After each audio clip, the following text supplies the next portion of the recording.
সাবেক DMP commissioner Asaduzzaman মিয়াকে গ্রেপ্তার করা হয়েছে।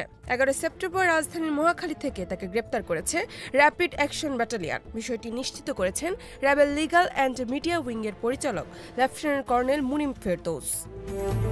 তিনি বলেন, রাজধানীর খিলগাঁও থানায় দায়ের করা একটি মামলায় তাকে গ্রেপ্তার করা হয়েছে। তার বিরুদ্ধে আইনানুগ পরবর্তী পদক্ষেপ প্রক্রিয়াধীন। প্রসঙ্গত 2015 সালে খিলগাঁও থানা ছাত্রদলের সাবেক সাধারণ সম্পাদক মোহাম্মদ নুরুজ্জামান জনিকে পুলিশি হেফাজতে ক্রসফায়ারের মাধ্যমে হত্যার অভিযোগে ডিএমপি তৎকালীন পুলিশ কমিশনার আসাদুজ্জামান মিয়া সহ বর্তমান ও সাবেক 13 পুলিশ কর্মকর্তাকে আসামি করে মামলা করা হয়।